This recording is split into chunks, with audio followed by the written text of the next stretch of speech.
Good morning. Good morning. Hey, good morning. It's a beautiful day for ducks. Better for fishing though, right, Huff? Before we begin, if you could just be seated in a minute or two, Dara's going to come around with the volunteer slips and make sure anybody that's volunteered in the last week or so, or since the last meeting, right, in the last month, yeah, has volunteered to work anywhere, because we'll have that drawing. And with Tamarack Treasures last week, I'm sure there's a lot of volunteers. Again, thanks for coming. Today's going to be a really great day. We have two excellent presentations. We'll go through the first part of the business meeting quickly, but I think looking at them, Huff obviously in a presentation about fish, but more importantly, Greg's presentation about the lake and his recent shocking and discoveries and the status of the lake and the fish, and it's just a tremendous piece. And if anybody here fishes, boy, this is some good stuff. So, you know, I appreciate you coming, and let's just get on with this. And thanks for coming. Appreciate it. And there may be a little delay here and there. We're having a little technical difficulties, but don't worry about it. Everything will work out fine. So just may have a pause for correction. Our mission, every time I like to start with the mission, because if it's not in the mission, that's not what we're here for. Living in Bent Tree is a privilege, which includes the responsibility to take care for the natural world around us. Therefore, Lake and Wildlife works to preserve the natural beauty and wildlife of Bent Tree by encouraging Bent Tree community and all residents to be good stewards of our natural resources. And so we want to always focus to monitor the environment around us, the lakes, the streams, the fish, the trees, and the habitat, and educate people, and educate our citizens, and educate our partners, which is what we're doing today. And we continue to do that and educate every month. And volunteer. Volunteer makes it happen. We've got some great teams here that really, really have done some wonderful things. And, you know, Tamarack Treasures next week, or last week. It seems like a long time ago. It was just tremendous. So volunteers make it work. Today we're going to have the welcome, which we've had, our liaison report by Harold Ford. Just quick committee reports from each of the executive committee, which you'll really like to see. Treasurer's report quickly, and then we're going to move on to the Lake Tamarack fishery environmental services report. Gregory Grimes, who's here, of course, and then Huff will come right after and talk to you about the lake and fishing tips and lures and things that will help you catch a lot of fish. And then that will be it. So without further ado, I see Harold's ready to go. So come on in, Harold. Thank you. Sorry, couldn't golf today. Hey, we're going to go out at 11. That's the plan anyway. I appreciate it. Good morning, everybody. Huff doesn't have to talk this morning. He's just going to take you out on the deck and let you fish and show you how to do it personally. So, okay, I'm here to talk about what the board's been doing recently. First, I'll start off with the private pass initiative, which is the golf course thing. Trying to get outsiders to use it. There have been some interest to this point, but we have 0 people have signed up as of yet. The marketing strategy is just getting out there. Tari has put some feelers in magazines in different places, and we're getting some inquiries, but we haven't had anybody sign up yet. So those people who are worried about being inundated with people from outside, don't worry. The Food and Beverage Committee has been working to improve the numbers in the tavern, and there's been some positive changes. The committee is getting monthly reports, and they've got some ideas on how to get things stepped up in that area. The 28-acre plot down on the intersection of Cove Road and Bent Tree Drive, if you saw the article in the Friday News, there was a lot of information. They considered everything, how to use that property, from boutique stores to convenience stores, campgrounds, nature preserves, housing developments, and anything and everything. The next step is potential housing developments. They're going to see if septic and water approval can be obtained, and they're working on that to see if that's even feasible. But whatever they come up with as recommendations, it'll be voted on by the community, so the board is not going to do anything without your approval. The acreage up, the 69 acres up on top of Sharp Top Mountain is currently in limbo. We're awaiting determination about road access, easements, and other legal matters. It seems to be very complicated, and nothing can be done until those issues are resolved. Pickleball courts have been resurfaced. I don't know if you've been over there. They had a ribbon cutting last week, and there were a lot of people there, and it looked great. So if you haven't had a chance, stop by over there and take a look.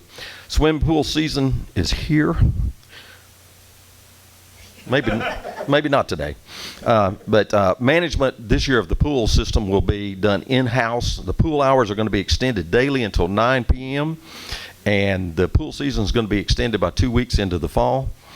They're going to have some special events such as movie night and some other activities like that. The Spillway Bridge is 100% complete. I think Peter Kilpo and Rick Patterson did the painting, got that done. We appreciate that, the community support on that. The ADA project at the tavern is finally finished. Striping of the parking lot at the mail center is complete thanks to volunteer efforts by Mitch Henson. They're still going to put in some handicap painting things there for that, but Mitch Henson did that work himself. The dog park updates are complete. Just a note, the building and operations department did most of that, but golf course maintenance also assisted with aerating and seeding, as that's their area of expertise. Great to see the departmental cooperation there. If you haven't stopped by, you ought to stop by and take a look at that. I think, is there anybody here, some people here did painting on that as well? Anyway, the painting was done by volunteers. The Amazon is no longer going to be delivering in Bent Tree. It's totally their decision, not Bent Tree's. Their deliveries will be taken over by U.S. Mail, FedEx, and other special delivery service. Bent Tree has offered space for them to install delivery boxes, but so far they have declined that opportunity. We're still waiting the Firewise grant approval. It's a government thing, so it's slow. I'll be too old to care. So anyway, there are several amendments to the CC&Rs that have been proposed. Buddy Creef, our board president, will host a town hall meeting sometime in May to update the community on what they mean for the residents. Each amendment would be voted on by the community for approval. The Bent Tree has contracted a private company to stripe and paint the lines on 2 of our main roads, which is Little Pine Mountain and I think Little Hendricks Mountain. Bent Tree has the capability to do that, but it would take us several weeks to do it and interrupt traffic for a long time, whereas this in-house company can do it in 2 or 3 days. So we decided that was the better option. You can see all these information on the board highlights. They're recorded each week, each month, and I encourage you to watch that or come to the board meetings. Thank you.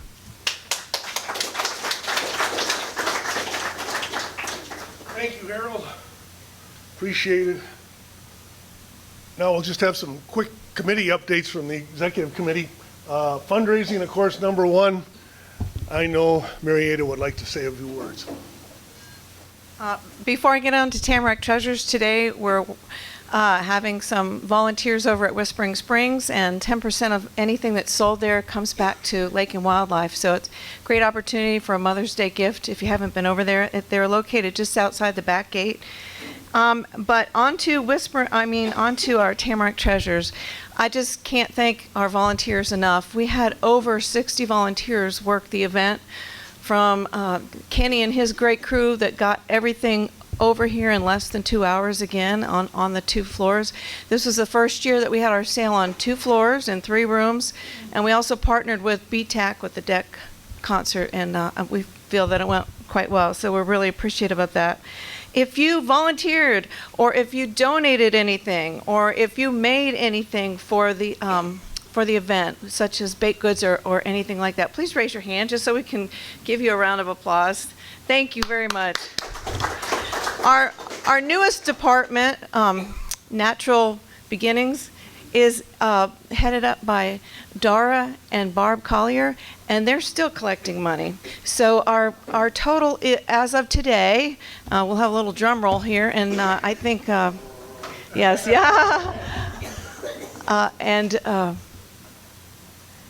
Megan has our figures. Close, Megan? Does she? She does all the figuring for us. 9680.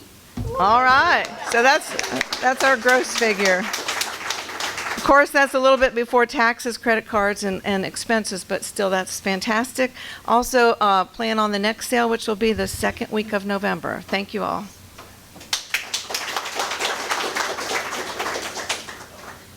Great work, Marietta, and everyone. I know Andy isn't here, KBTV, and I know Marietta could speak to that, but obviously donations were very good this year and still come in over last year. And May planting was yesterday, and I think that went very well. I saw a lot of people out working even the day before, so that went well, and we thank everyone who helped. Wildlife, Eldon, do you want to just say a couple words? Good morning. Well, wildlife is still abundant and healthy. Just a couple of things. The deer, pretty soon you'll be seeing the little fawns. May, June, sometimes into July is when they start having the fawns, so don't be surprised if you see them starting any day right now. Yeah, and we have I know a pair of geese on the lake there were five or six little goslings. As long as they're in the lake, we have no problem. Hopefully we can keep them off the beach area and everything, so that's looking good. No big flocks of geese, so they're having a couple of problems with some armadillos around the golf course, but public safety is taking care of those. Feral hogs, I understand our trappers relocated 5 or 6 recently, so they're still monitoring that, and as long as they're at the top of the mountain, we're not too worried about it. Keep them out of the golf course. There was a turkey hen spotted around the golf course nesting, so that's good. A killdeer spotted nesting, which is kind of unusual for a killdeer in this area. But anyway, everything's good as far as wildlife. Like I said, they're abundant and healthy. Regarding hiking, we had a good hike at DeSoto State Park last week, and the next hike is Wednesday the 15th, and that's being led by Peggy Hunt, and it's Bear Creek Loop, which is above LJ. It's a loop trail, and it's home to the second largest tree in Georgia, the Gannett poplar, big old poplar tree. So I'll be taking that in. Leaving from the admin parking lot at 8:45 in the morning. Everybody invited, and lunch afterward. You know, the most important thing on these hikes is where we're going to eat. And lunch is scheduled for the Canterbury in LJ, which is a nice restaurant. So anyway, put that on your calendar. How's the deer count? The deer count, pretty high. We do the count in October. Yeah, the next count is in October. Yeah. Any question? What's a killdeer? It's a bird that is generally out on the farms and pasture areas and everything. Very rare around here, and it nests on the ground, and the nest is just a bunch of pebbles put together, and that's how they nest. Generally have 4 or 5 eggs, and I think they get their name from the sound, the sound that they make. It sounds like killdeer. Mm-hmm. Yeah, it's from the sound, and that's how they got their name. They do not kill deer. Yeah. Any other? What are you doing about the bears? We're observing them and enjoying them. Yeah, they're out right now. A lot of people seeing bears, and watch your bird feeders, watch your garbage. Any kind of food around your house is fair game for them. Yeah, but they're pretty abundant. You might want to mention to everybody to be aware of the copperheads. I don't know if anybody saw an article in Pickens Progress about a lady walking her dogs and 5 of them got bitten by copperhead. Copperheads, yeah. And they're supposed to be out because of the Yeah, snakes. just be careful because they're out. Rattlesnakes also, but they're not as, I guess, abundant as the copperheads. But unless you're hiking up around Eagle's Rest, there's some big rattlesnakes up there. Yeah, so just watch the trails. Thank you.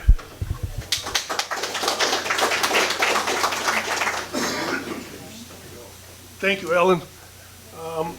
Okay, on to Lake and Streams, and that'll be easy, Huff, right? Because you'll be talking about Lake and Streams. Greg's going to talk about Lake and Streams, and I'll just let you know that, from the monitoring standpoint, the streams, the lake, the dissolved oxygen is very good this time of year. pH is 7 and above. Alkalinity is good, so it's all good. And Greg's going to even have some more data on that in his report. So I just want to let you know everything is good out there, and we haven't seen a beaver, and no damage. The dams are good. The silt dams are being emptied by Ashley and his crew, and so if you see the pile down there by Coffee Cove, that's what that is. They're emptying the silt dams out every time on a quarterly basis to get the silt from going into the lake. All right, habitat conservation. Dara, any comments? Yeah, I just, this is a evolution, used to be called forest conservation. We kind of expanded it to all the habitat around Big Tree. And we can approach it from a couple different, actually 3. Think about it as 3 legs of a stool.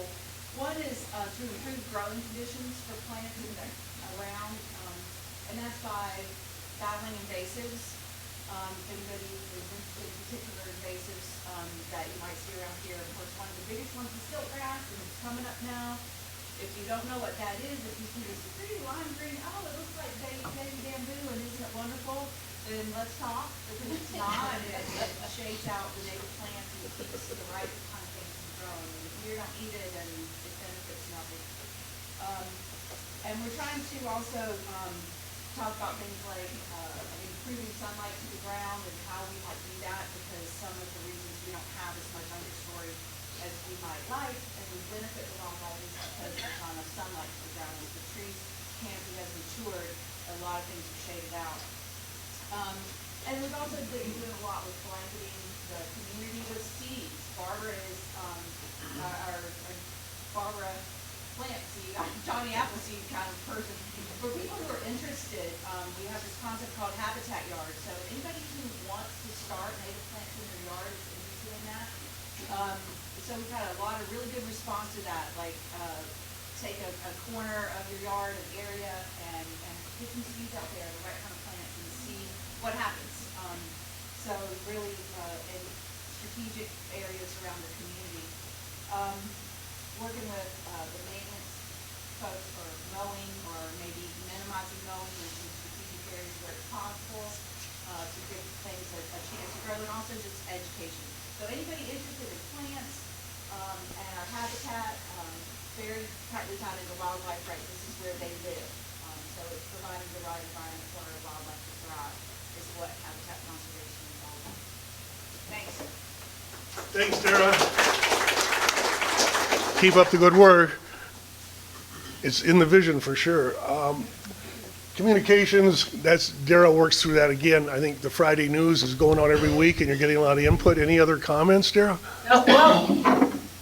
If you think, some people will say, well, we don't even know what Lake and Wildlife is doing.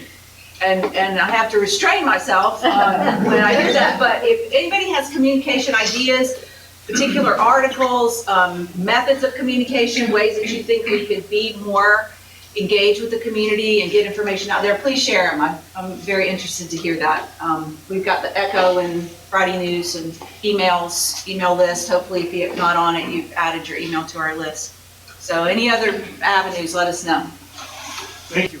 Special projects, all the projects that we're working on from a volunteer standpoint, especially Kevin's here. Kevin, you want to make a comment at all? You're good? I think everybody's helping you out that you need, right? And the projects are underway, so otherwise he'd let us know. All right, Kevin, thanks for what you're doing. Appreciate it. Okay, special events. Luann?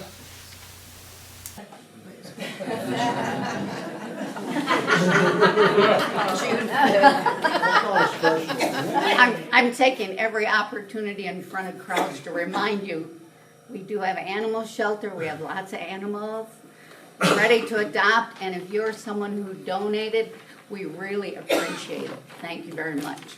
It is all donation, all volunteer if you're new and don't know that. But just call us and come visit. Everybody who baked for Tamarack Treasures, thank you so much. We really never know what we're going to get, and all of a sudden we get all kinds of good stuff. So thank you. Fish fry, don't forget, it is June 5th. We need your reservation by May 29th. Still $10 a person. We'll have Eldon and his group of guys out cooking the fish on the back porch. And we'll be set up in here. You just bring your side dish, your dessert, your appetizer, whatever you decide to bring. And we'll have a cash bar. We'll have who knows what. Just you never know what could happen to you, Robert. But forms are back here. You don't have to pay today. I've got some forms over here. I've got more hanging in an envelope in the mail center, or you can print them off of an email that went out. We'll send it out again. But if you can't find anything, just call me and we'll do it over the phone or something too. So, any questions at all, I'll be back here with the forms, okay? I'd also like to thank Luann because in addition to collecting and running the bakery, she also provided a potato bar for all of our workers. That was just really scrumptious, so thank you.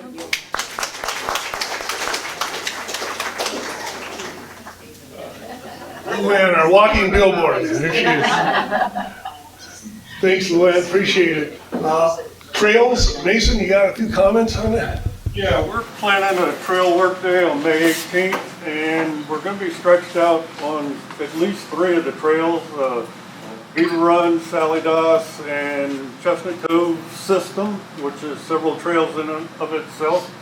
So I'm going to be stretched fairly thin. I'll be looking for volunteers for somebody to lead the work on Sally Doss, lead the work on Beaver Run, and help out on Chestnut Cove. We're going to be cleaning up brush, fixing steps, staining things, doing a little bit of painting, maybe a little bit further on the development of the upper New Orange Trail on Chestnut Cove. So we got a lot of work planned and one day, one morning to do it. So any volunteers, feel free to call me. I'm in the directory, and texting works better for me than email. Thanks, Mason. Appreciate it. Just a quick treasurer's report. Rick, if you want to make a comment or two. 450 in this trees this year, so. We're okay. Thank you very much. Thank the Tamarack Treasure. Yeah, Devin's not here, but in lieu of that, yes, the balance is very good, obviously, especially after the sales last week. But I know the ongoing balance is 10 to 12, and we're way above the 5,000 minimum needed in the account without getting charges. So our balance is good, and we're watching our expenses very closely because of that balance, and also because we know there's going to be more expenses as we get through the year. So financially, it's great, and you know, online you can go and view that. It's out there. Okay, quickly, upcoming, we have the partners meeting in June, the NASA Skywatch program. He's going to be here speaking. July, there's no meeting. August, Lori Forrest will be here from Adopt a Stream program, our regional director, to talk about streams and lakes and the habitat around us. Wildcat, fire protection and fire prevention in September. In October, we'll have our specialist, Paul Sabusky, on dredging operations, different types of options we have for dredging the lake and surrounding area. There'll be more to come, obviously, in November and December. So just so you know what's coming up, don't fail to miss it. Please let us know what you think. If you want to help, any comments, volunteers, donations are all welcome. Call us or email bentreelakeandwildlife@gmail.com. We're going to move on quickly because this is important, the most important part today with Gregory Huff and Gregory Grimes from Aquatic Environmental Services, AES, who's just locally down here in Talking Rock, right? Ballroom. Ballroom, okay. Touchdown. They used to be far apart, right? That's right. So if there are no other questions from the prior committee discussion, I want to let Huff come up here and introduce Greg and talk a little bit, and then we'll move along and I'll get Greg's presentation. Huff? Greg Grimes, a seasoned fisherman from a young age. Greg has initiated a lake management career in 1991 during his undergraduate studies in biology. Joining a lake management team, his thirst for knowledge propelled him to pursue a master's degree from fisheries. He couldn't get into Clemson, so he went to the University of Georgia in 1998. Greg founded the Aquatic Environmental Services, Inc., AES, in 1996, where through his entrepreneurial spirit, he became a driving force for the growth of the company. Currently overseeing client and vendor relations while contributing to the company's growth, Greg shifted away from the day-to-day management operations. He still gets to spend time a few days each year on the electro fishing boat, maintaining a hands-on approach to his passion. His primary focus lies in consulting on projects nationwide, guiding clients, making information and informed decisions, and fulfilling the fishery aspirations, emphasizing the importance of starting right during construction. No matter the goals, whether it's for a child's first fish or growing bass exceeding 9 pounds within 3 years, it starts with a solid plan. Greg was a founding member at the inaugural president of the Society of Lake Management Professionals in 2015. His dedication to information is evident in his constant pursuit of new methods to grow bigger and more fish. Beyond this profession endeavors, Greg cherishes to spend time with his 2 boys, enjoying time in God's creation.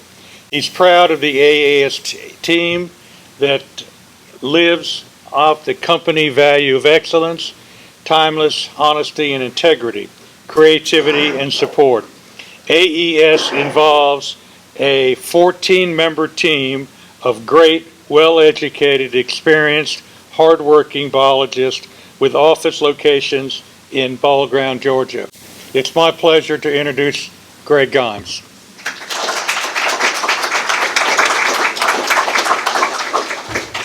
Thanks for that. I hope you didn't really need to mention the Clemson thing. But, yeah, so can I just talk loud? Can y'all hear me? Sure. I don't like to stand here, so I'll just, so I like to walk around. But yeah, first of all, I want to say I'm not here to just blow smoke, but we have been very blessed to travel to a lot of really cool places across the country and doing a project right now in Mexico, so it's really cool. But y'all got a unique situation here. I mean, you've got a wonderful amenity that you have. It comes with some, I would say, complicating factors to have just an unbelievably productive fishery, but you've got to manage what you have with all the other user groups. I mean, the swimming, the water quality is just unbelievable. So we're here to, I guess, say, value your dollars and use them wisely to get as good at fishing as we possibly can. Real quick, we got some of this data.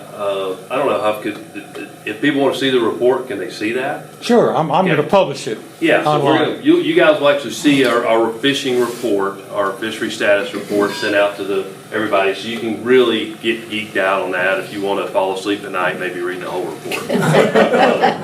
But we just picked out a few things to talk about. But again, just a general background, this lake is what's called a oligotrophic lake, meaning it's a very pristine, clean lake. It's very clear. And what it means, a clear lake just does not have as much plankton in the water, so it's great for swimming. It's got human health aspects are unbelievably healthy, but it doesn't produce a lot of pounds of fish per acre. So that's maybe not what you want to hear, but it actually makes it fairly easy to manage. You're just not going to catch as many fish unless it's managed to its potential. And I will say too that because of the flow rates, and I think there's a slide coming up on that, There's not a lot of things I would want to do to spend those dollars to try to amend that. In other words, liming the lake and fertilizing the lake is something that traditionally is done, kind of shifting that a little bit in industry, but it wouldn't be wise to do that here because a lot of the dollars are just getting flushed downstream. But currently, these are some of the parameters that we checked on the lake, and just to be quick, everything's looking wonderful. Alkalinity is traditionally low, and again, not much we can do about that. Again, you guys may or may not know that. The lake is 89 acres. What I think is really cool is you got a lot of shoreline ratio. You got 3.85 miles if you were to just try to hike all the way around the lake, which means it's a little more fishable because you have what's called the littoral zone, which is the fishing section around the lake, is a really high ratio. But again, if you look here, the watershed acreage, you guys probably can't see that, but it's 5,000 acres. So there's a lot of water, 57 acres to every surface acre. So a lot of water gets pushed through the lake. Very rarely, I don't know, has the lake ever been down, even in the drought? Yeah, so that's the good part. It's always full, even in drought. The bad part is you can't lime and fertilize it. It goes downstream. And your sedimentation is going to be increased because you're drawing from a larger area that could potentially bring sedimentation in if it's, especially if it's forested.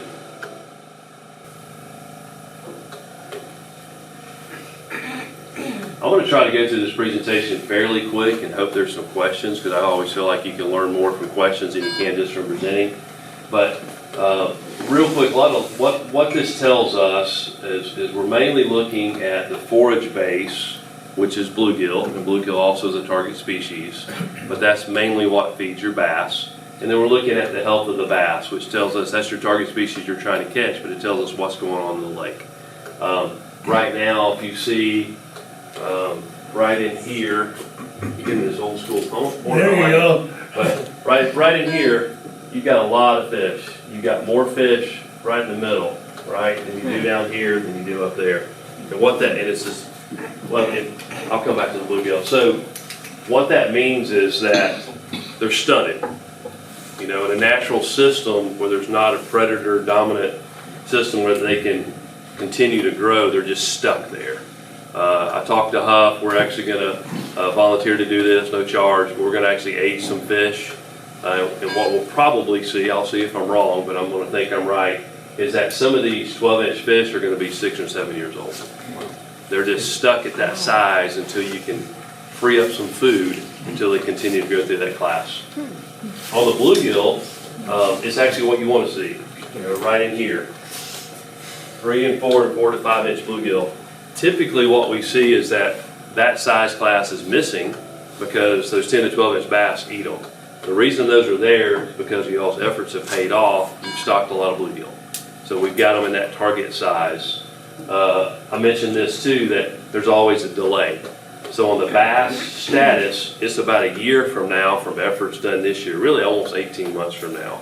So things done now will trickle into the food chain in the way of bass later on. So those bass should start to improve because we're seeing those middle-sized bluegill. Also in the lake, there's spotted bass, and we'll come back and talk about that in a second. There's a decent population of crappie. We just shocked one, and I'll back up too. Electrofishing is great. It's our number one tool. If I had my wits, I would be on the boat every day, but I just can't do that and run the company anymore. But it is slow on this lake. It is a crystal clear lake, fairly low connectivity, so sometimes I feel like you can go out and go fishing and catch just as many as electrofishing does. But it's a representative sample. So, but we did catch one crappie, meaning there's some more in here. Just talked to the fisherman over here and he catches quite a few. So you've got those. And you have red breast sunfish and red ear sunfish, also called shellcracker. This graph just goes over what I just said. You've got most of your bluegill are in the middle size class. Most of your bass are in the middle size class. Here's a comparison chart from 22 to 24. You actually had a little bit more 8 to 10 and 12 to 14 inch bass in 22 than you did in 24. And what that means is they're just kind of stuck there, not growing much. Again, you got to look at the overall numbers are a little, not very high anyway, so not much has really changed. This is a good graph. So this is what I'm talking about. This this is a relative weight chart. So what relative weight is, you take a bass and you have a known weight associated with this length. And so when you have a bass that's say 12 and a half inches, because it's an easy number for me to remember, 12 and a half inch bass in this lake is probably going to weigh about 3/4 of a pound. It should weigh a pound. And so that relative weight is showing that it's fairly skinny for its length. And you can see here that bar, that red bar is 80%. You've got a few above that, and you've got a few below that. It also ties in with this as goals. The goal for this lake is not a trophy bass fishery, because again, there's not a whole lot of bass in the lake in a relative production standpoint. If you were to manage for trophy bass, most of the fishing would be really slow.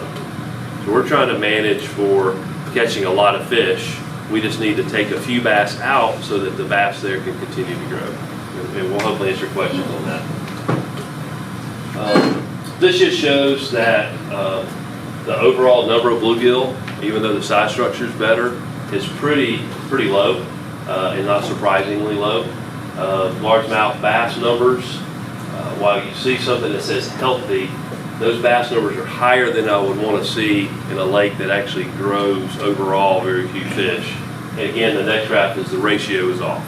There's more bass than we need to sustain the growth versus the bluegill. And then the relative weights are low.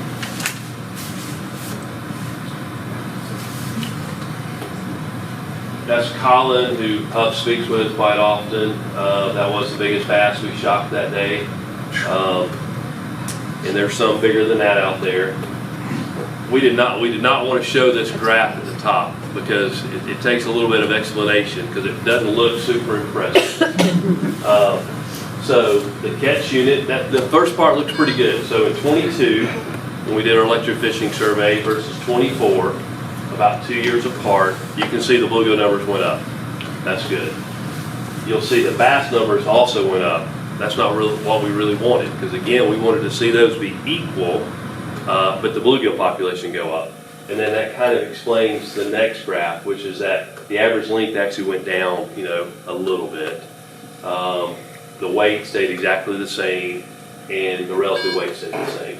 So what we're seeing here is the bluegill stocking, the crawfish stocking, the other efforts you guys have made has kept the bass the same. They haven't went backwards. And I'll say this, a lot of times we do this kind of analysis, things go backwards. So do the efforts, it stayed the same. But we're going to talk about how you can improve them. Here's some of the fish that were shocked. So currently, correct me if I'm wrong, is this what you guys have as fishing regulations here? So right now, there's a regulation of 2 bass a day, 15 crappie, because you want to take those out and have potential to take over, a couple of bluegill, couple of walleye. We're going to propose some changes to that. So I'll say this, it's been great, I'm not blowing smoke, it's been great working with Huff, because I wish every community had a representative that understands science and understands budgeted dollars and how to spend those wisely. It's been great to work with, but he has shown too much love to the bass. And what I mean by that is you got to take some out. I mean, you got to balance this catchability with having these guys grow up. So what we're proposing is that there is no regulation at all on the bass for anything under 14 inches to take those bass out. I want to have the capacity, if a group of fishermen goes out and they want to take 40 or 50 bass that day, let them take them. Because the truth is, a lot of people just aren't. And I've got a lot of experience with this. A lot of times we'll go over reports. A lot of clients spend dollars with us, which is great, but they don't harvest the bass. So we'll actually come in an electrofishing boat, and not here, because again, it's not very effective to the clear nature, but we'll harvest bass for them. And then the other thing, and I'll get on my high horse, bass are awesome to eat. I mean, they're incredible. We buy a lot of bass out of Arkansas, and every year they're short because it's going to the northeastern market where the Asian community loves bass. They're paying $12 a pound. And folks throw the bass on the bank or throw them down in the spillway. They're awesome to eat. So y'all got a fish fry coming up. Hey, save your money buying tilapia or catfish, whatever. have bass. Somebody, I will literally volunteer if y'all have a bunch of bass to help you clean them. Oh my God. If you are gonna harvest a bass, then it's a matter of what? So we said 14 inches and under. Yeah, 14 inches and under, but all spotted bass. Spotted bass are just not gonna do as good in this lake. They're fairly skinny, they're very competitive, they're not a native species. So we're taking those out. Spotted bass have changed names. You got Alabama bass is a real better name for those, but they both fall in the thing, spotted bass. I was gonna propose that no walleye harvested, just because they're still young, and I'd love to continue to have those grow up. Does anybody call any walleye? Well, Huff's caught a few. Hopefully we'll catch some more. That was kind of an experimental thing from a water quality standpoint, from a habitat standpoint. This is an awesome lake for walleye. I would love to see those guys really do well, but you know, overall there's still not that many stocked in the lake, so we're hoping that they'll start to be more caught. And I'd love to just continue to let those prosper a little longer. Harvest the crappie like we talked about. And really, I mean, if you want to take a couple of bluegill to eat, that's fine. But I would just like to see, I'd rather you keep the bass. Throw the red breast, throw the shellcracker, throw the bluegill back into the lake so they can continue to feed the bass. Real quick, if you don't know how to tell the difference in a spotted bass and largemouth, I mean, once you've caught a few, it's obvious the second you catch them. They're just, to me, forget this whole stat that Colin put together is nice, but they're just patterned different. I mean, can y'all see the patterns? And then that'll be evident. And the big telltale sign, if you do have a question, just reach in and touch its tongue. It's got a tooth patch on its tongue. So from that point, it's obvious. But again, I wouldn't worry about this too much, because we just need to take bass out in general. Which one's which? Spotted bass is on the bottom. Spotted bass are cool. I mean, they're aggressive. They're hard fighting fish. They're just not a native fish, and they just don't do as well. And they outcompete largemouth. So we really have to be the predator in this system to take those out and not have them dominate.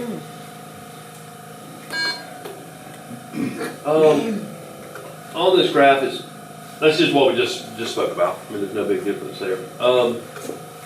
So to review what's been done, and I don't know what everyone knows, but and we've done work and probably been working here about 6 or 7 years, but this is just in the last couple of years.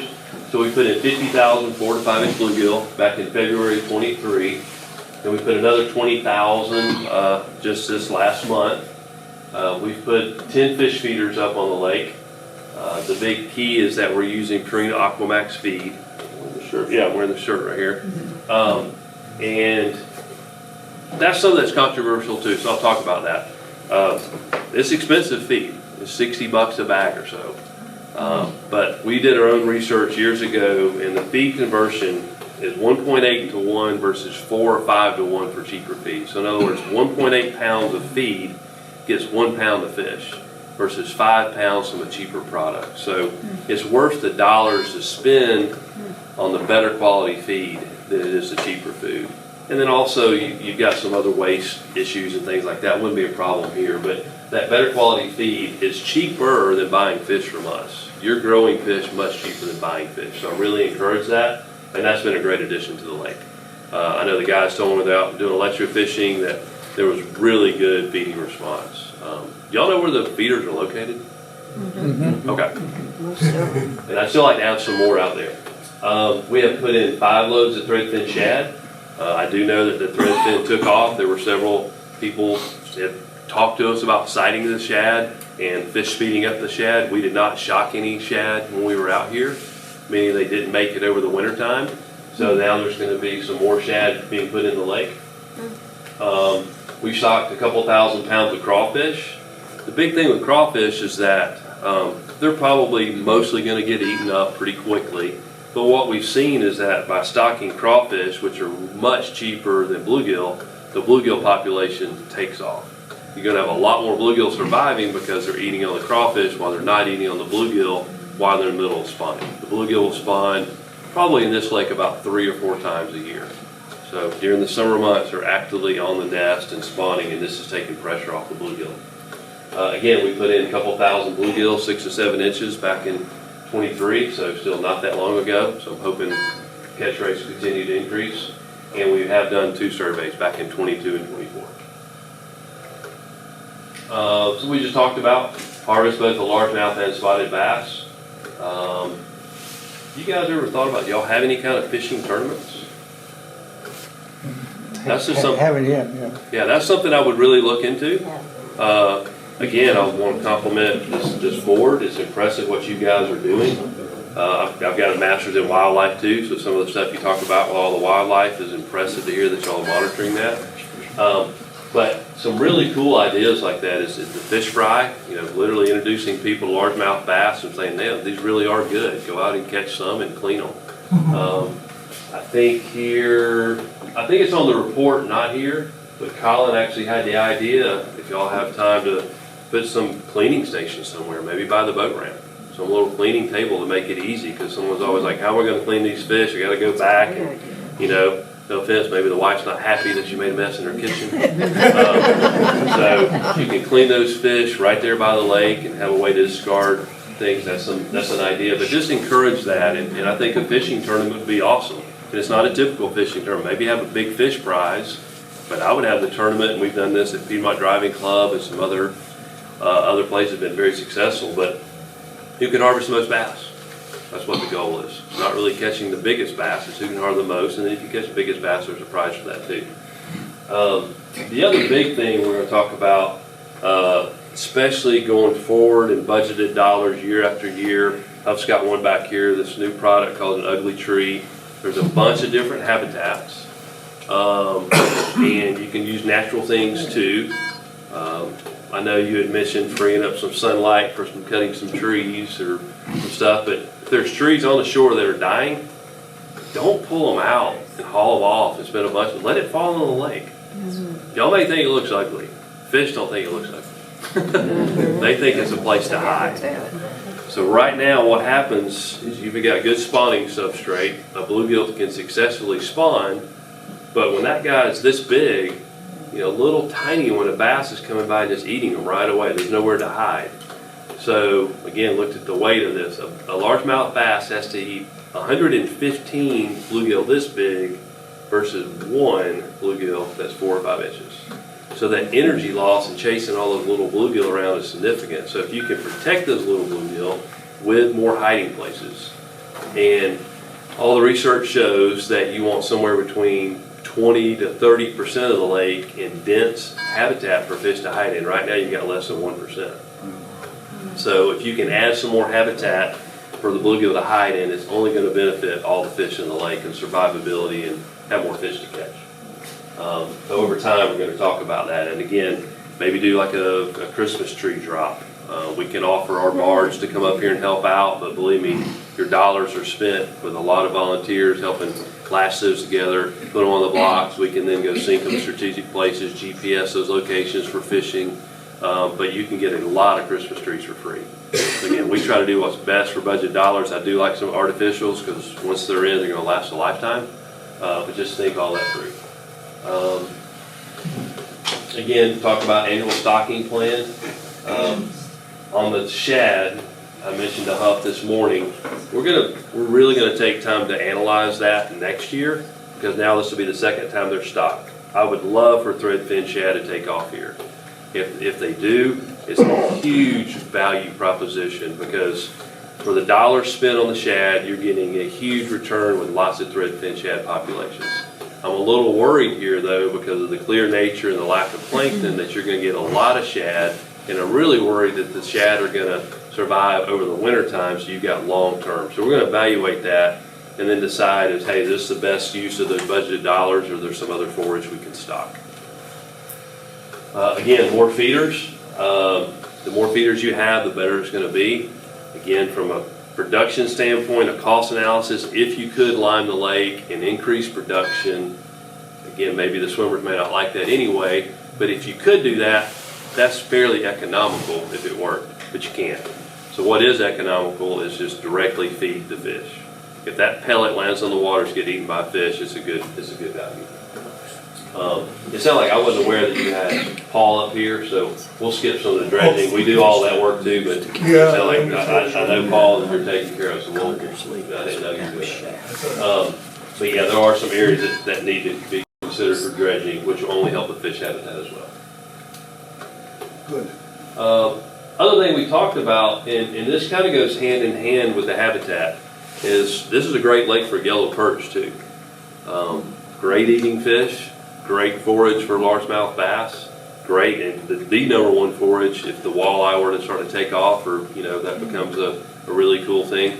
I'm really excited about the ugly trees. We've installed that in 6 lakes specifically for yellow perch production, because yellow perch are substrate spawners, so are crappie, by the way. But they lay their eggs and adhere their eggs to something. So having some habitat like that to adhere the eggs to, I think that's something in the future we can look into. And we'll do some cost analysis of yellow perch might be an option. We just talked about the shad. There's the cleaning station I talked about. So over by the boat ramp, and I think that's a great idea that Colin came up with. And then we're going to continue, hopefully, let us know if their walleye is a success or not, something to look forward to in the future. These are the recommendations for this coming up year. We talked about the harvest already. I think, how many ugly trees were approved? Was it 140? I don't have, I remember the dollar amount. Yeah. I frankly didn't It might. relate it to the number of trees, but we're going to put in quite a few more based on your recommendation. Okay. So this might be right. I don't know if this is approved or not, but 140 of these ugly tree habitats. Another 30,000 bluegill coming up. 2,000 pounds of crawfish will be coming anytime, sometime this next month. We're doing 7 runs across the state, so sometime this month. If you guys have ever seen that, it's a pretty labor intensive, and it's really cool. I mean, we have got this system dialed in. They're literally caught. If you've ever seen the show Swamp People, it's the same people, the Landrys, and they're really nice folks. Had dinner with their family, but they will catch them. They will gather those from their growers, from their catchers that afternoon, load them in a truck. They're put on ice. They get here the next morning, and we have them in ponds, including this lake, within 24 hours. So it's a really cool process, and we've got it dialed in so the survivability is good. You will see some dead crawfish because there's thousands and thousands and 2,000 pounds, but it's really successful. Again, like to propose an annual survey just to track how things are going. And again, we talked about mapping, we won't worry about that if you got it covered with the dredge. I'm excited about this product. From a cost analysis, a friend, a colleague of mine in Indiana approached me at our last Society of Lake Management Professional meeting and said, hey, I really got this product I want you to try out. We installed their largest project ever, $200,000 for this product in a golf course 3 months ago. I'm really excited about where we're going to go with this. It's going to last forever. It takes about 15 minutes to put this together because it looks like this tree, y'all can see behind you, go touch it, but it's packaged to where all the little limbs are collapsed. So it takes a while to just feather those out, and we take it serious. I don't want to just throw something in there that's collapsed. We really want to feather those out. So it took a little bit longer than I thought. And again, I think from a volunteer basis, if y'all could have like a work day for fish habitat install, I think it would be a wonderful use of y'all's time. Here's some other products. We might consider some moss backs too. I don't know if any of you guys are familiar with Lake Windward. It's another sizable lake in Alpharetta. We've put a lot of moss backs over the years. We're probably going to switch them to ugly trees as well. But what I do like about moss backs, it is protection. You can see here the difference in a safe haven and its trophy tree is just less limbs. So this is a little more for bluegill protection. That's a little more fishing around. Absolutely incredible. Crappie fishing around those, so maybe that's something to target the crappie. Maybe we do put some moss backs in and we have those marked on a map so you know to approach those. And a lot of people just in general think of habitat as, hey, that's where I'm going to go fishing. And that is a huge purpose, but it's not the main purpose. The main purpose is, again, to protect bluegill. That's the limiting factor here.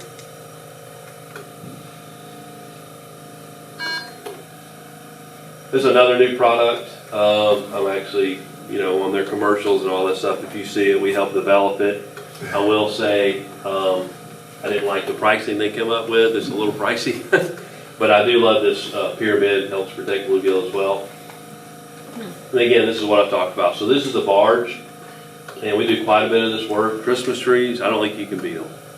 The problem with them, they last about 2 years, and then they kind of fall apart. So our recommendation, well, I'll say this, what not to do. What not to do is say, yep, I'm going to throw one Christmas tree here, and one in the corner of the room, and one over here. That does nothing at all. You're going to take an area, you know, for me to half the room and put in 30 Christmas trees. And so in 2 or 3 years, you've got that spot marked on GPS, you put in another 20 or 30 Christmas trees. And you do that over time, and you really start to develop something. So we can load up a lot of trees together, lash them with the blocks and put them in. I don't know enough to know what's around the shoreline. You want shoreline stabilization. You don't want to interfere with shoreline and cause erosion.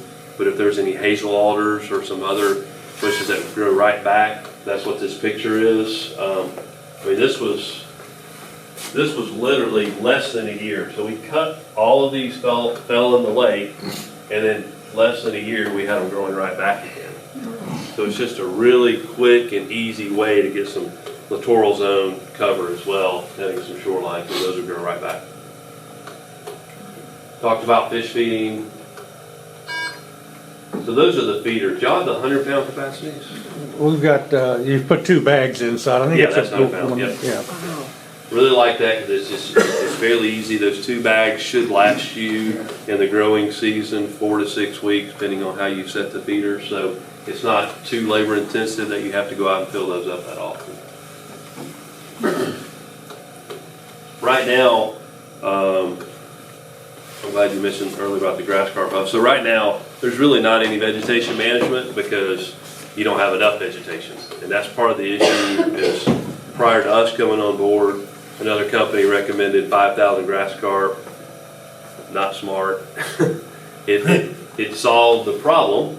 It solved the problem because there was a lot of vegetation in the lake at that time. Or not a lot, but there was some nuisance vegetation, especially from swimming and some other groups. The problem with grass carp is that they're kind of all or nothing solutions. So either just don't put in enough, or you put in enough and they just wipe everything out. So there will be a time where vegetation starts to pop up, and when that hits, just reach out to us. We can help educate other user groups if at all possible. Leave a lot of it in the lake because again, it's very limited. But if it does become a problem, the herbicides that are all EPD approved, there are not going to be any environmental issues whatsoever. The only potential harm would be maybe the crew putting it out because once in the lake it's so diluted. So it's a very cost-effective, very strategic way to eliminate vegetation in certain areas while leaving the rest of the vegetation versus the grass carp. We do have annual lake management contracts. We can come up and do this on an annual basis. Again, volunteer group like this, I think you guys are doing a great job following recommendations. But if ever the need for that, we can do a lot of these services. I would recommend some type of record of how to harvest the bass. I'm not overly concerned about it, so it's not the end of the world. But if there's a way to set a mailbox that's out of the weather, or something at the boat ramp, or something electronically, as a committee, if y'all have a just this harvest log written down, it would be great to see how many bass actually came out of the lake with some factor of correction that folks aren't putting it down. But it would be good to monitor how many fish are coming out. And I promise you, you're not going to take out too many. But I would say if we would hit somewhere around 1,000 to 1,500 bass to come out of the lake, that would be a good thing.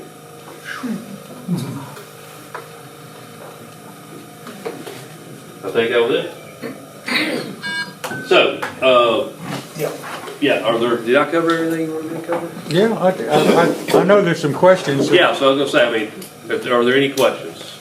The shad, are those just bait fish? Just bait fish. You're not going to catch those. They're little threadfin, go from 2 or 3 inches to 6 inches, something like that. The ones we're putting in, actually Tuesday, we've got 7 loads coming in.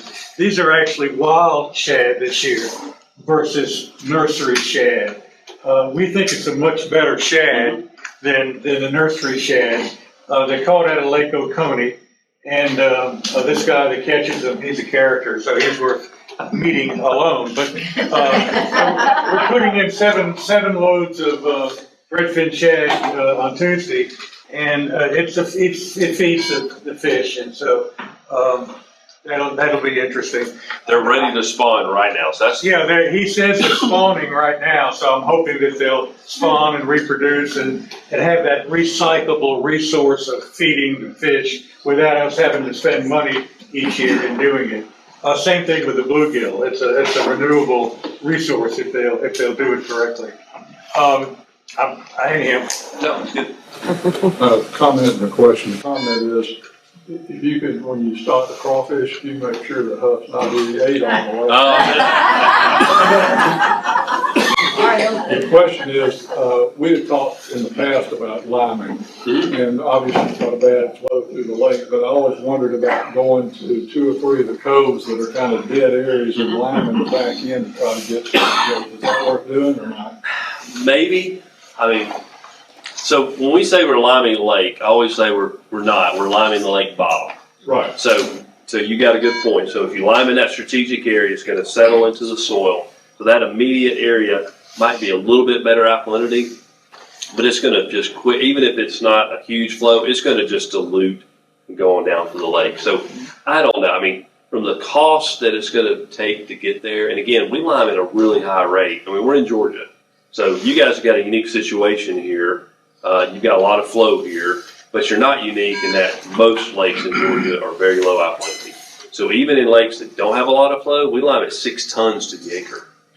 It's going to be a huge proposition to do it right. And old school publications that say a ton to the acre, they're right, but that is literally every year with no flow. And so it's just, in our experience, it's going to take a lot of dollars, and I think those other dollars would be better spent maybe with feeders and habitat and stocking. That's a good point, though, because in theory, you're right. We'd love to increase alkalinity, but it's just tough to do it.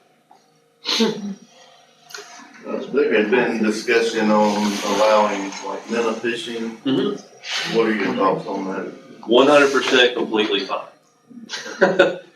I mean, I grew up too, getting older now, but we grew up and never dump your minnow bucket in a pond because it's going to be a problem.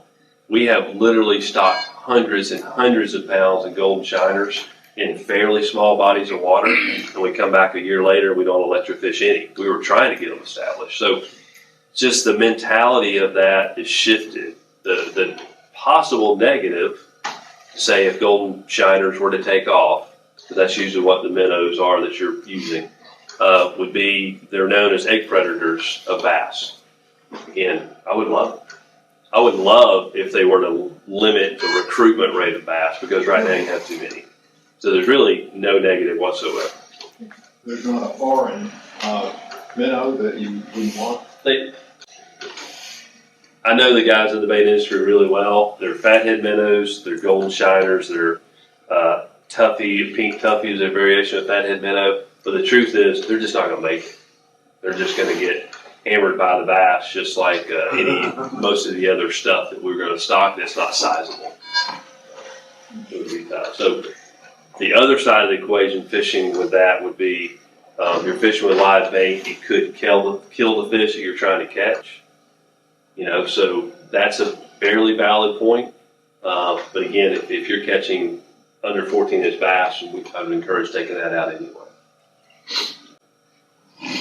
My recommendation would be that that's not anything to worry about.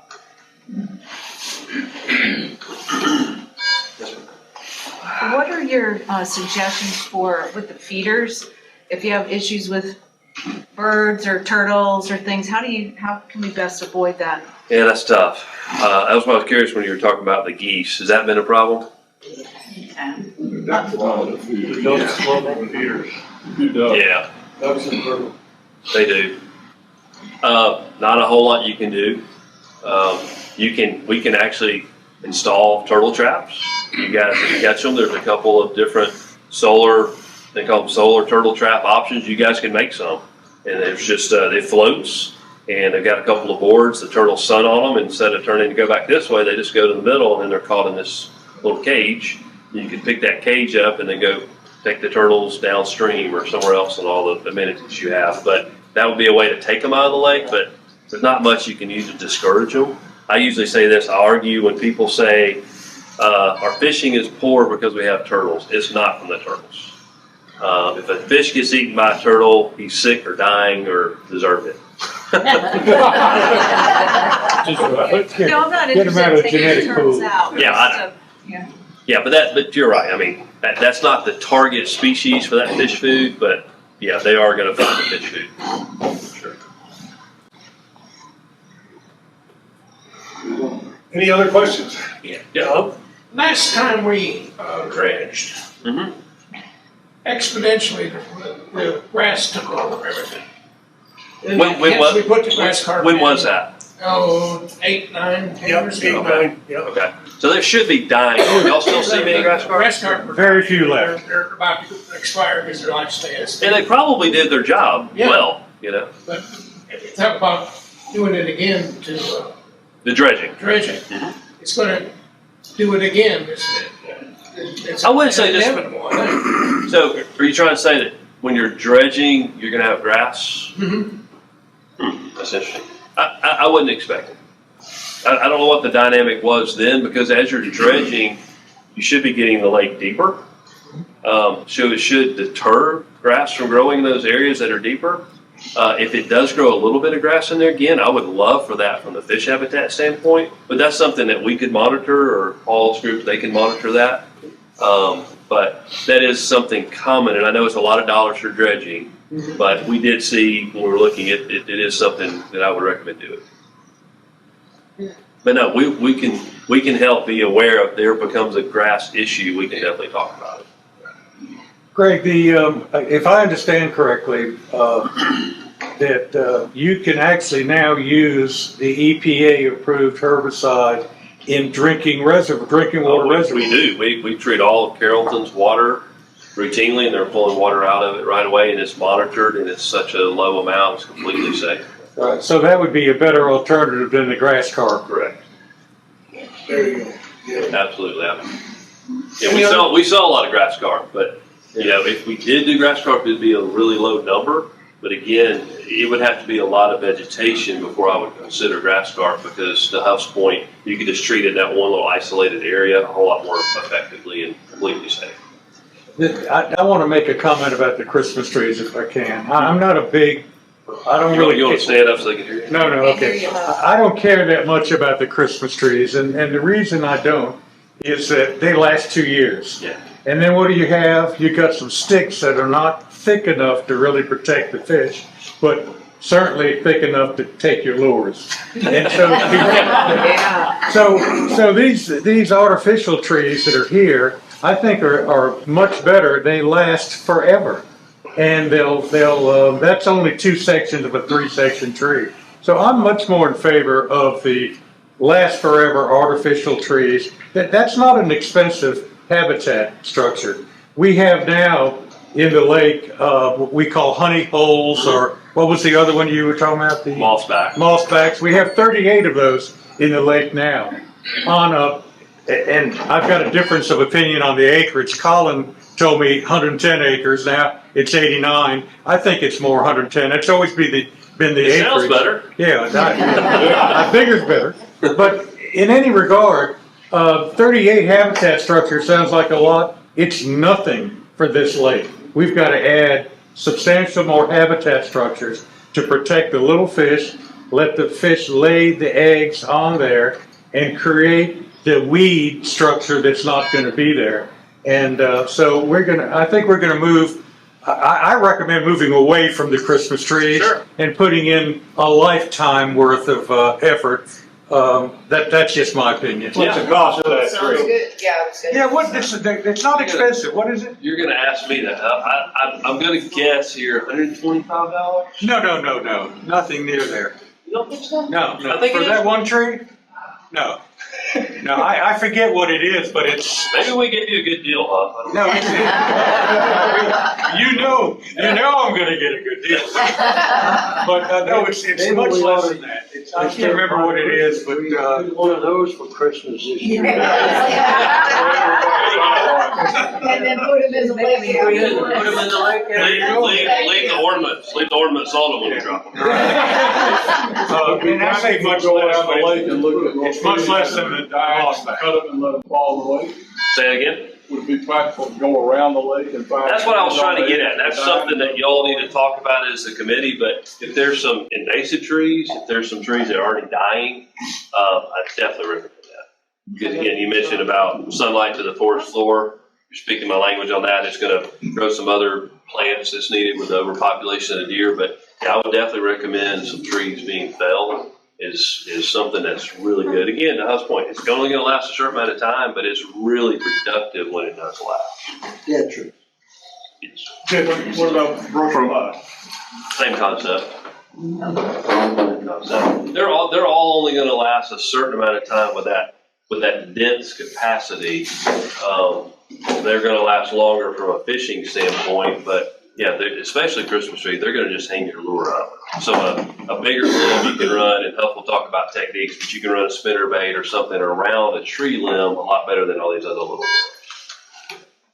From a budget standpoint, what are your top 3 recommendations for our dollars being used on this day? Well, I'll say it this way too. We don't even have a sales guy, but we used to, and he called it sexy money is stocking fish, because you see it, right? I mean, you're there like, man, we saw the fish go in. It's a combination of some of that, but crawfish for sure, because they're so cheap per pound. But habitat, to me is going to be the number one way to long-term spend your budgeted dollars. And then bluegill after that, because the bluegill is just so limited in this lake. It's just been fast, crowded, for the last several years. I will mention this, I forgot to mention earlier. Y'all correct me if I'm wrong. I mean, I came up here fishing one time, used to spend a little bit of time up here with some different Cub Scouts and stuff like that. But there used to be a lot more fishermen actually coming into the neighborhood, maybe contractors or something like that. I would hear reports of them taking fish out of the lake. They probably were doing an okay job of helping keep the bass down. So I don't think that's taking place as much as it used to. No, they came in to fish the trout that we shot. Oh, they would fish trout. Yeah. Okay. But where I was going with that is that because the bass population is so high, there's such a low number of bluegill. To me, it's a combination of habitat to protect the bluegill and the bluegill stocking, and then the crawfish because they're cheap forage that helps build up the bluegill population. It's really all about the bluegill right now in order to have more fish to catch and help grow the bass and then catch them a little bit bigger. Did that answer? Yes, sir. I don't think we allow night fishing, but what are your thoughts on night fishing on this lake? I mean, from a biologist standpoint, there's no negative. There may be other reasons y'all don't want to night fish, but it makes no difference. Fishing. I don't think we allow that. We don't allow that. I've never known that we didn't allow it. Yeah, I've never seen no rules. I wouldn't understand why unless it's a safety issue or something like that from a fishing standpoint. One time I saw where if you were night fishing, don't use flashlights towards houses, and so I did see that one time, but I don't think it's a rule against night fishing, but it's never come up really, so I don't know. I think we're just asking to give information to security to work. There we go, bullfrogging? With your bass population, I don't think there's that many bullfrogs out there. One of the problems with the better bass fishermen, almost all of them don't keep any bass. Okay, They throw everything back. And Across the board I is- told people, take them out, do whatever. They don't want to do it, they're sportsmen, so they throw them all back. Well, that's terrible. Yeah, we worked with Ray Scott, with Bassmaster, shocked his leg, really cool experience. But, he started catch and release velocity, in the mid-70s, and it took off. Prior to that, this was not a problem. It was the opposite. It was like when you threw minnows in a pond back then, there was a low bass population, they would take off. And so it's been great for a public reservoir. Overall, there's some reservoirs having trouble too, but in a private body of water, it's a huge problem.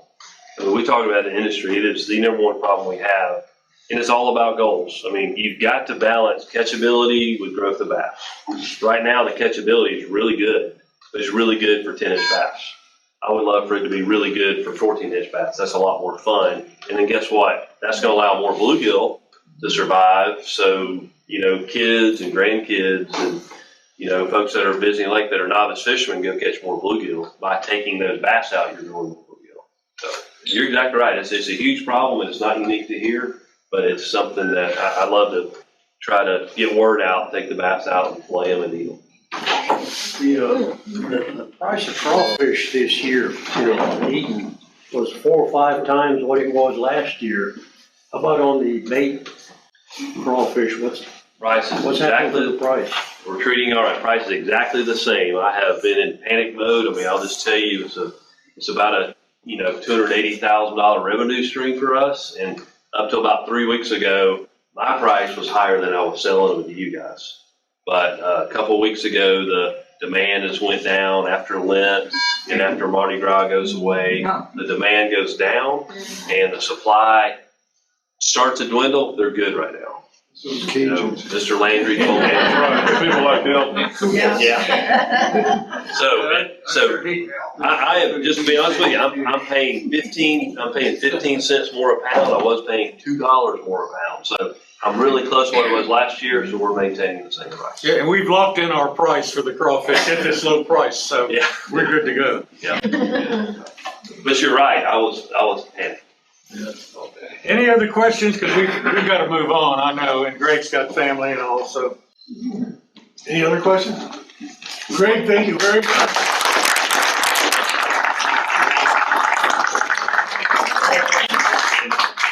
Thank y'all, and I appreciate what y'all are doing. Y'all are doing a great job with the minute you got there. Thank you so much. We're going to switch videos here. Give me a second.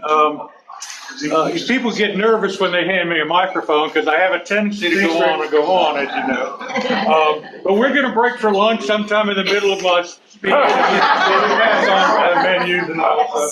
So just we're going to change around the videos. Mine is going to be a very short presentation. So just bear with me. Hang on.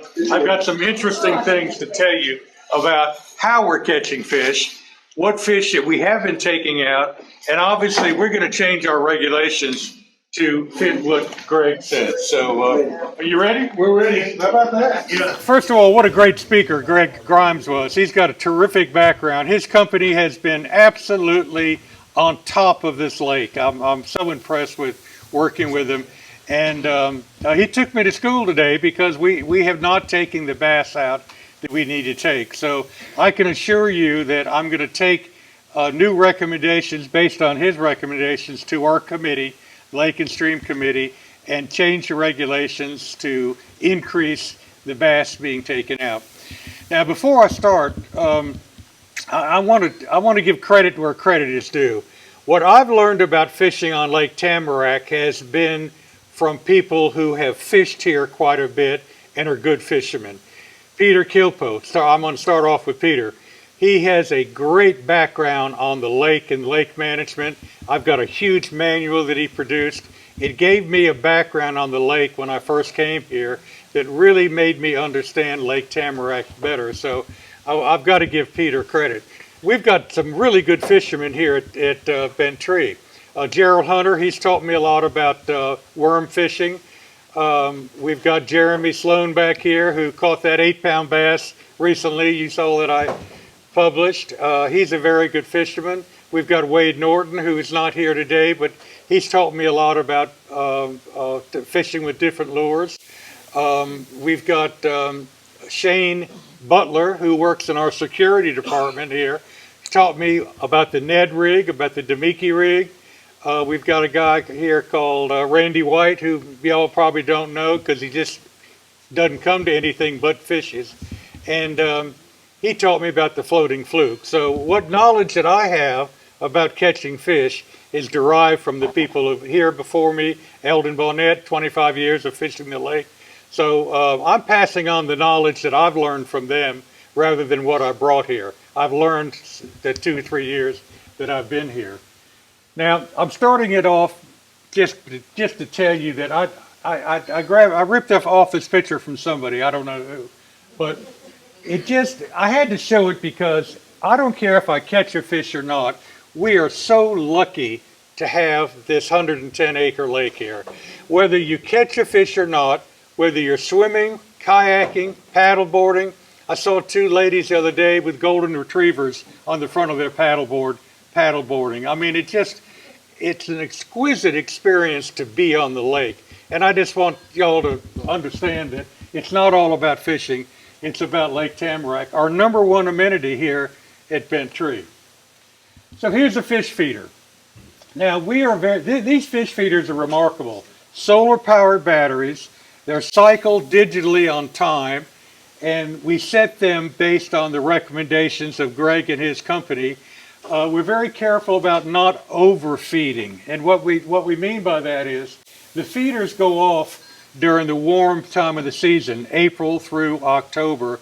During November through March, the fish are more dormant and go down below in the cold periods of time, and we don't feed during that time. When we start again in April, we start off at 1 second intervals only to make sure that all the food is eaten. Turns out this year, immediately the fish were there as if they were waiting on us to cut them on. So we're now at 3 seconds at a time. And today they're at 10 o'clock, 12 o'clock, and 3 o'clock. And the reason being is the water is still kind of cool. We're feeding during the warmer time of the day. During the summer, it'll be 7 in the morning, maybe 10, and maybe 5 and 7 in the evening. And the reason being is during the hot time of the year, they feed better in the cool time of the year.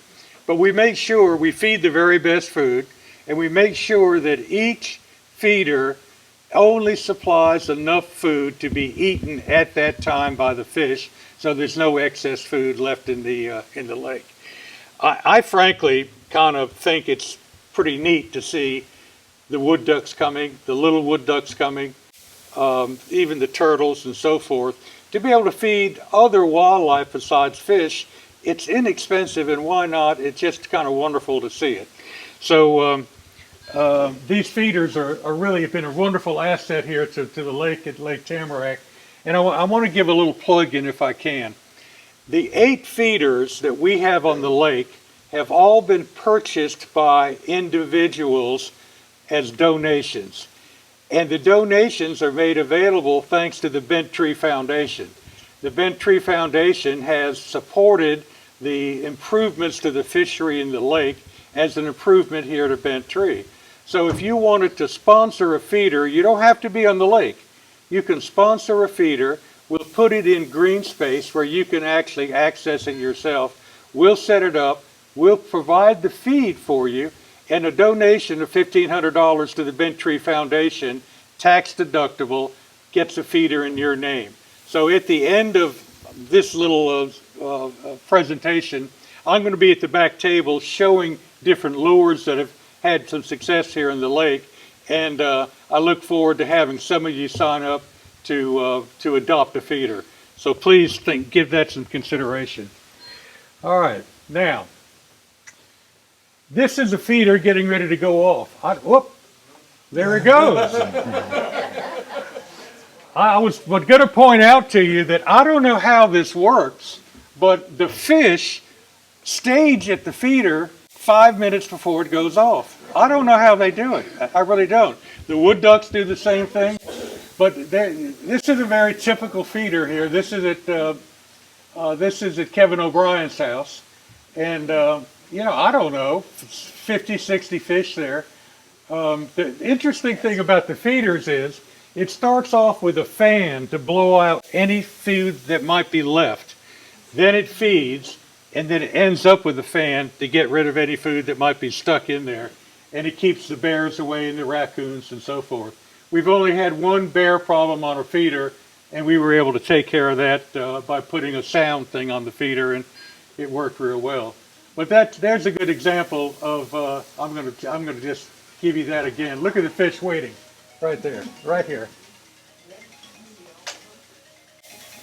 And this is what we produce here from the feeders. I want to show you that we get a lot of smiles from these fish feeders.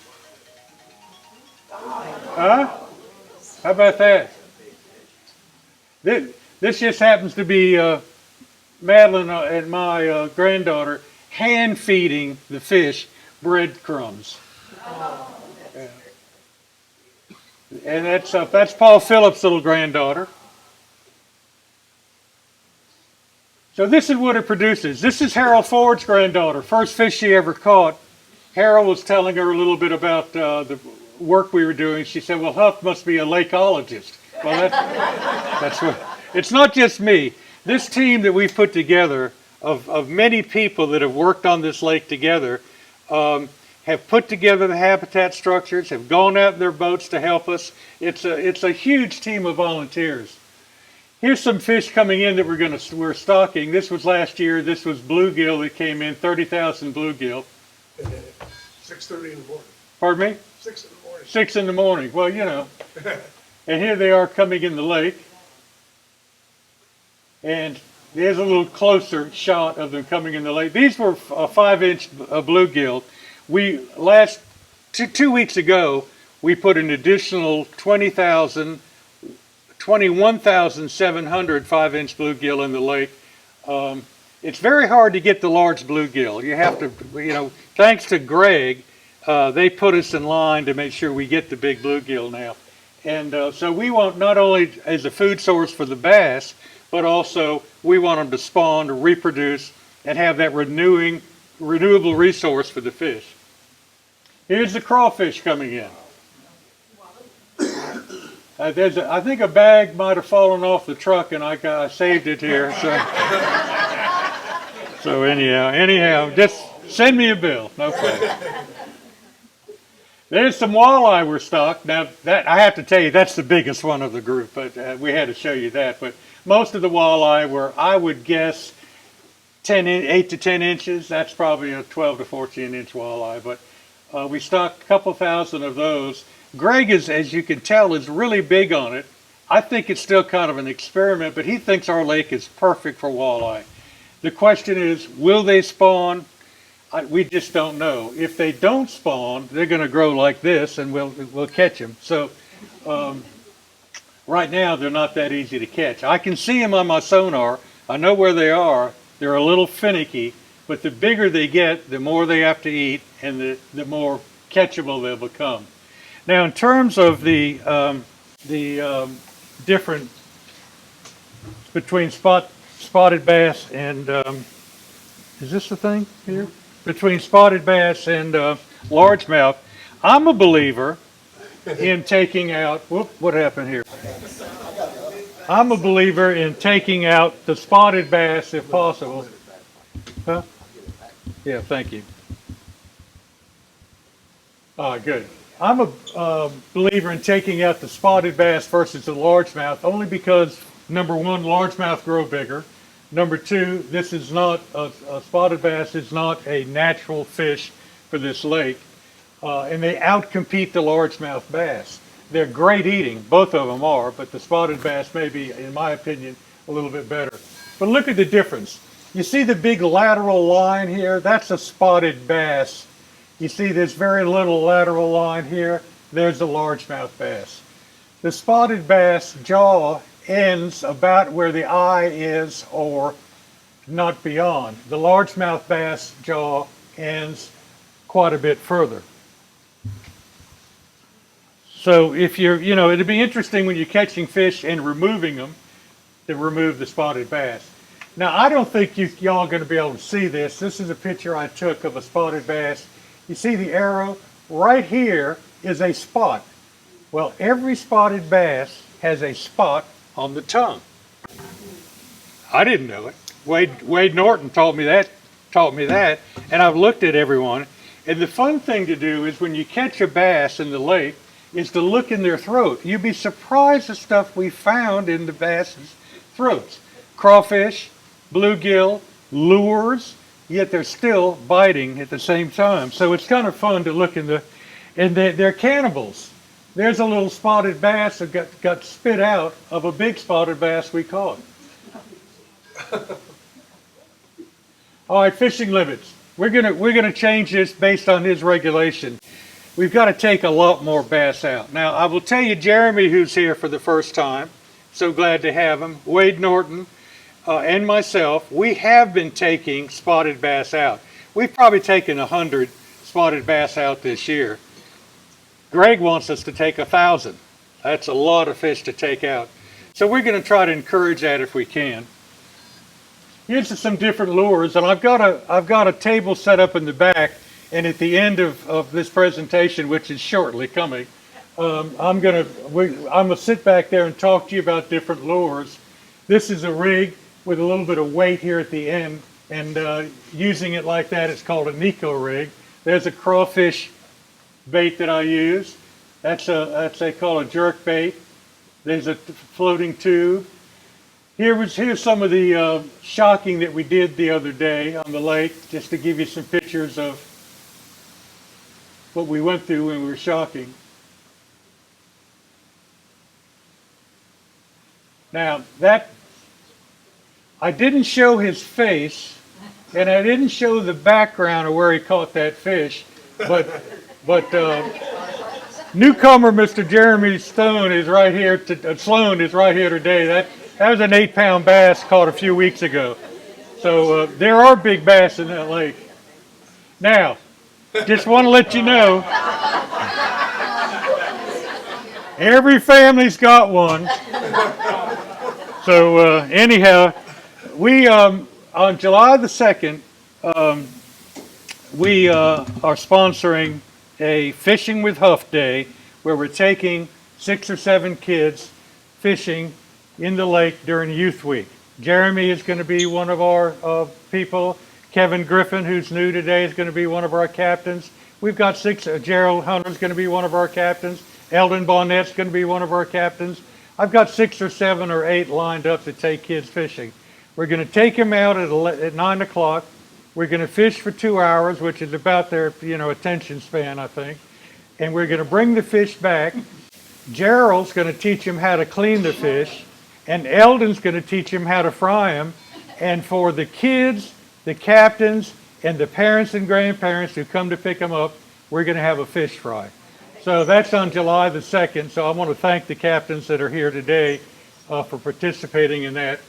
I also want to thank those of you who are here for the first time. Please come back every first Saturday of the month.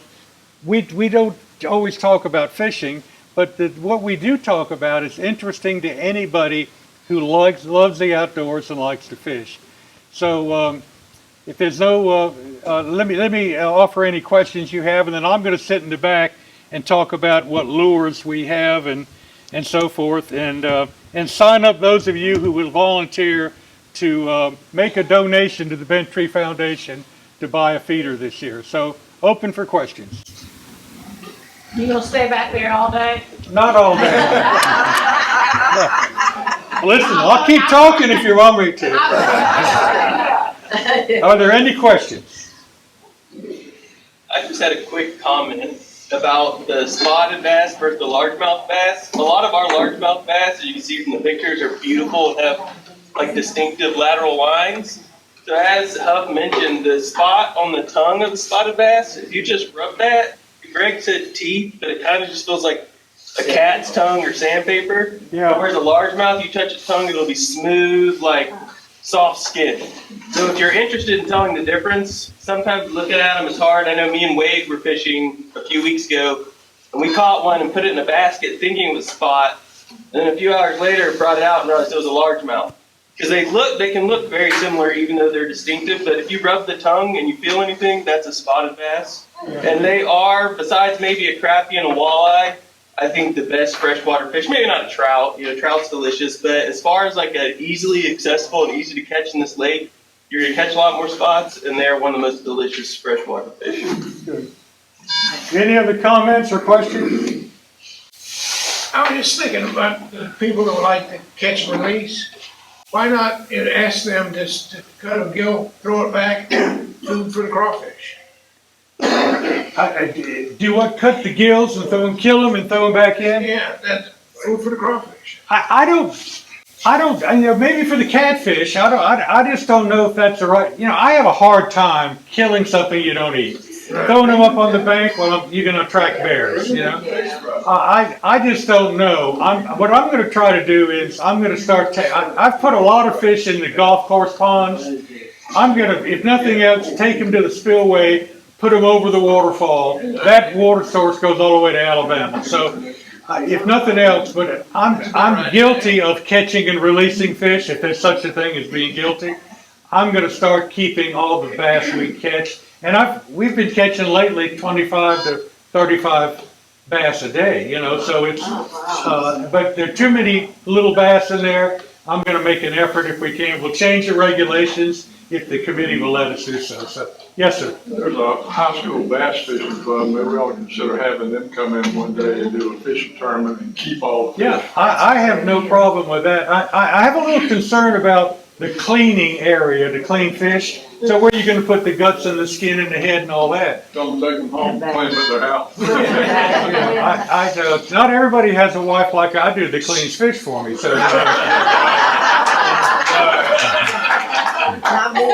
Any other questions or comments?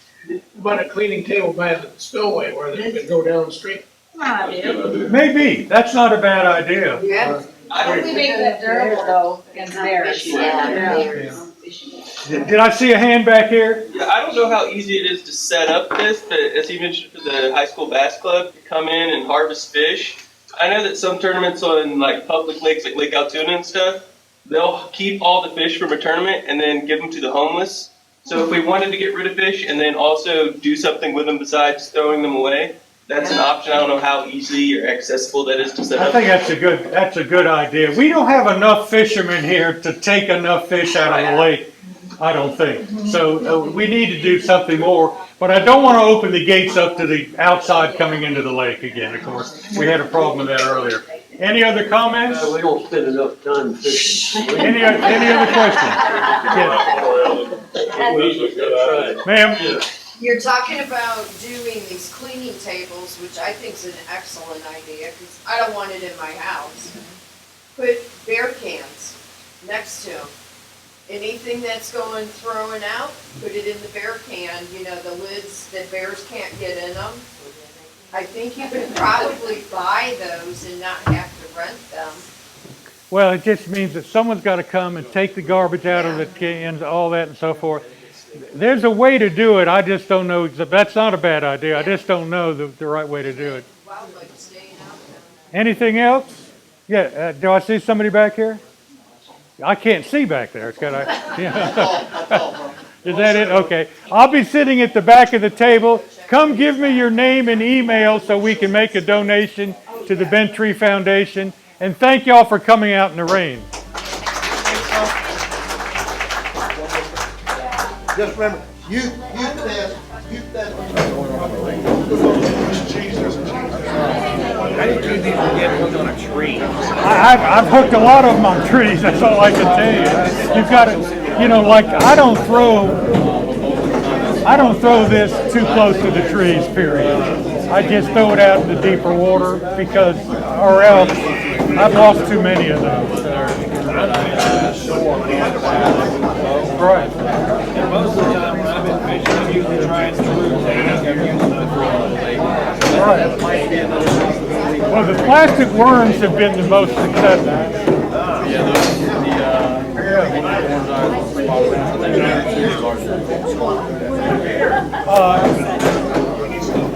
10 to 15, if I remember correctly. 10 to 15. I think a little younger than 10.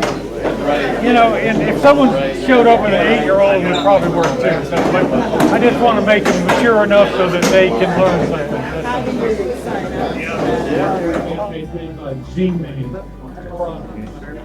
This wacky worm has been a great worm. Strangely enough, this Ned rig catches more fish than almost anything. And it's a next to nothing little bait. You want to make sure that whatever worm you use in the Ned rig floats. So you want it to go straight up. You want the lead to be on the bottom and it goes straight up. And if it's not a floating worm, you can put a little right here. Put a little toothpick in the end of it or something. And it's one right, Natasha? Even Natasha Burnett. Nice. Yes. Nice to meet you. Thank you. Yes. White Madeline? Hi. It's Amanda Lane though. We'll see you soon. Bye. It was great. Think so? Hey, thanks. Sure thing.